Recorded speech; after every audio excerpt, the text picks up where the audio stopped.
Hello, I'm Richard Gisbert, and you're at The Listening Post. This week, Iran and the media. And a victim has become something of an icon of this movement. Both big and small. In court in the UK, the journalist who refused to disclose her sources. This is an absolute landmark decision. Lost credibility, and the Bolivian news channel that made news. And an animated Barack Obama and the dangers of great expectations. He's Barack Obama, he's come to save the day. Iran and the aftermath of the election is more than just a news story. It's a groundbreaking, multimedia, multi-platform news event. The Iranian authorities are fighting not just a conventional information war, telling their side of the story through state-run news organizations and then quarreling with the narrative on international media outlets. There's also the unconventional side. Iranians are using new media to tell the story from the street. Many are at risk, confronted with security forces patrolling the demonstrations. And then there's the invisible surveillance factor. How safe, for instance, are those mobile phones protesters are using, and can the authorities track them that way? Our starting point this week is Iran, the story that has it all. Media, both local and global, martyrs to the cause, and the specter of Big Brother. Hearing more about the woman who's become something of a symbol of this uprising. Nida Sultani, muhalif hareketinin simgesi halinde. At the time we produced this story, there had been 20 protesters killed in Iran. But even the most avid news junkie probably knew the name of just one of them. Neda. Her name is Neda. Nida. Many are calling Neda the angel of Iran. Two things set Neda apart from the other demonstrators who have lost their lives. The moment of death was captured on camera, and Neda was a woman. Revolutions always look for or need martyrs. Now, if you have a beautiful, intelligent woman that is being shot, it is, of course, easily appropriated as kind of the image of the repression of that revolution. In her death, this young woman became the emblem of the Iranian opposition movement. The images were posted on YouTube, and then they begin to lead their own lives, and subsequently that image becomes emblematic of the whole event. Emblematic because people wanted it to be. The opposition forces who shouted and tweeted her name, and the international news media who 8 days into the election story needed and found a fresh angle, a fresh face. One Iranian, a victim, has become something of an icon of this movement. The Iranian government has spent a lot of time talking about the Western media. This is the foreign minister the day after Neda died. They call us people who are closed-minded, who are against the free flow of information. We know what foreign media mean and how control is being done in the West. We are experts and analysts ourselves. The authorities in Tehran have become experts at limiting the access Iranians have to foreign media, jamming radio signals, intercepting satellite TV transmissions, blocking various websites. Enter companies like Siphon, a Canadian firm whose software is designed to circumvent blocks on internet access. Well, Siphon is what's known as an internet proxy. Basically, it acts as a bypass around content which otherwise would be filtered. So, for example, in Iran, we basically send out a link which consists of a regular URL, like you would use for any other content. And even though that URL says something different, it'll actually take them to banned content, such as the BBC's Persian service, YouTube, CNN, or other such things. We've seen users added at a rate of almost 1 a minute since the elections have started, and now there are more than several thousand Iranians using our service. Siphon and other circumvention software offerings such as Tor help web users get around censorship. And that can provide access to mainstream media news channels as well, through sites like the innovative livestation.com, which allows Iranians to stream live foreign channels like Al Jazeera, BBC, or CNN, and just as importantly, allows international viewers to watch Press TV, Iran's state-funded English-language news channel. The attractiveness of delivering television over the internet is that it's much harder to be blocked. That's not true for satellite technology. So I think that internet television can play a very important role in freedom of information in the future. Iran has become the third country in our list of most popular countries connecting to the livestation.com service. And that's quite a number, considering that before the elections, the Iranian visitors to the service were never charting on the system. But how safe are web surfers and mobile phone users from the Iranian authorities?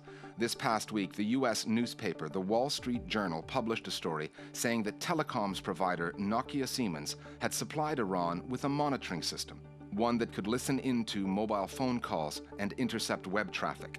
The article suggested that Iranian surfers and text messengers using Twitter to organize demonstrations and get the news out were at risk.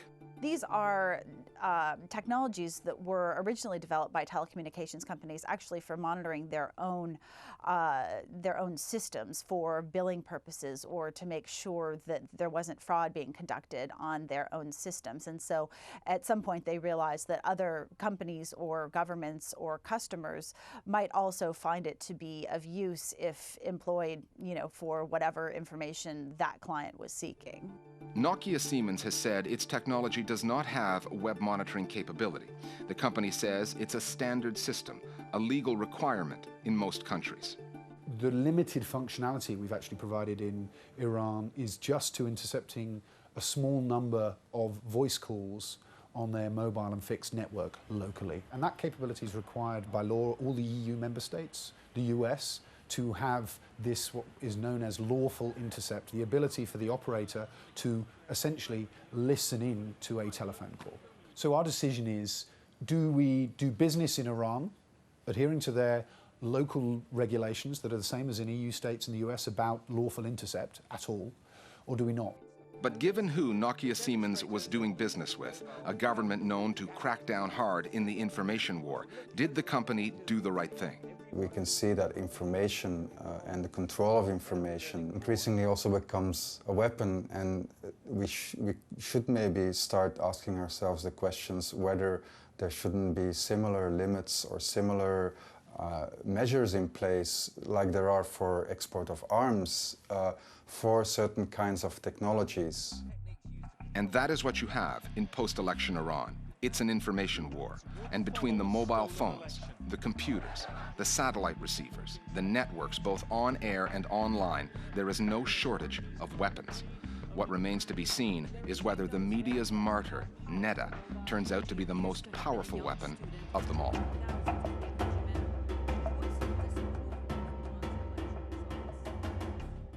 Here's how our Global Village voices see the coverage of the story in Iran.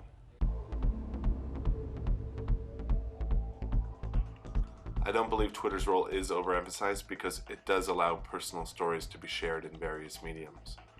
On the other hand, news outlets should not refer to all these stories as direct fact without being able to check out each story directly. The most important role Twitter has played, in my view, is for Iranians to be able to share their unsuppressed opinions to the world, particularly their discontent. In looking at Twitter, it would seem that there is, in fact, a lot of protesting going on surrounding the Iran elections. However, it also seems that the majority of those protesters are based outside of Iran and primarily in the U.S. It is the premier way of getting honest first-hand accounts of what's happening, and also for those of us outside of Iran, we use these websites to raise awareness and spread the news, and also get the news back to our contacts inside of Iran. It's been said that there's a cyber revolution happening right now. I believe that myself and many of my friends have joined it. Like the protesters in Tehran, we too are dependent on the likes of Twitter and Facebook. You can use Twitter to get in touch with us if you'd like to be one of our Global Village voices. You can do the same thing via Facebook by looking for the Listening Post page there, or you can email us at listeningpost@aljazeera.net. And please keep those ideas coming for stories and web videos of the week. Time now for Listening Post News Bites. Their abduction was an open secret in journalistic circles, but it was never reported until they escaped. Until David Rode of the New York Times and his Afghani colleagues surfaced after 7 months in captivity. Rode and another reporter, Tahir Ludin, were taken prisoners somewhere south of Kabul and eventually moved to Waziristan in Pakistan. They say they escaped by climbing a wall and finding a Pakistani army scout who took them to a nearby military base. The Times did not report on the kidnappings when they occurred and asked that other news organizations keep the story quiet for fear, the paper's editor said, that making the story public would put the two men in greater danger. The Associated Press defended withholding the story in its coverage, However, it admitted that the decision was a difficult one. The New York Times says Rohde escaped without the paper's help and that no ransom was ever paid. 2 Israeli Arabs working for an Iranian news channel have been sentenced to 2 months in prison by a court in Jerusalem for violating Israeli censorship laws. Both men, Qadar Shaheen and Mohammed Sarhan, are with the Iranian satellite TV channel Al Alam, which broadcasts in Arabic. They were covering the Israeli war on Gaza this year and were convicted of broadcasting information about Israeli troops that Israel says broke its censorship laws. The Committee to Protect Journalists, which is based in New York, condemned the sentences and said that the footage of Israeli troops being readied to move was broadcast by several news organizations and that the 2 reporters were unfairly singled out. In a sign of the times in the news world, the internet giant Google has added Persian to the list of languages users can now translate online. The company says it accelerated the availability of the service on Google Translate in order to meet the high demand of web users reading up on the Iran story. CNN tested the service and its review was not that complimentary. With the help of a Persian author, the network found many words and expressions got lost in translation. That's not just a problem with Google Translate. Many web translation services make mistakes that are downright funny. However, the last thing Iran needs right now is more misinformation in the form of poor translations. Barack Obama made news back in January when he gave his first interview as president to an Arabic language news channel. Now he's become the first American president to give a one-on-one interview to the Pakistani media. President Obama was interviewed by Dawn, which runs a major English language newspaper as well as a TV network. The interview touched on the Iranian election, Obama's speech in Cairo, U.S.-Pakistani relations, and the fight between Pakistani forces and the Taliban in the Swat Valley. Obama also charmed his interviewer with stories about his travels in Pakistan when he was a college student and his fondness for Urdu language poetry. There's a Bolivian news channel suffering from a serious case of huevo en la cara, that's Spanish for egg on face, after it aired what it called an exclusive picture of that Air France flight that crashed off the Brazilian coast. The channel is called Pat, and its newsreader told her viewers this was an actual photo of the plane at the moment it was coming apart, and that the image was recovered from a camera belonging to a passenger. Turns out the picture was actually from a hit TV series in the U.S. called Lost. Had anyone taken a closer look at the picture before airing it, they might have noticed that there's daylight outside, the Air France plane crashed at night, and they might have also spotted a pretty well-known actor, Evangeline Lilly. The channel has apologized for the error, saying it was made in good faith, whatever that means. We're back after the break with a report on the journalist taken to court in the UK for refusing to reveal her sources.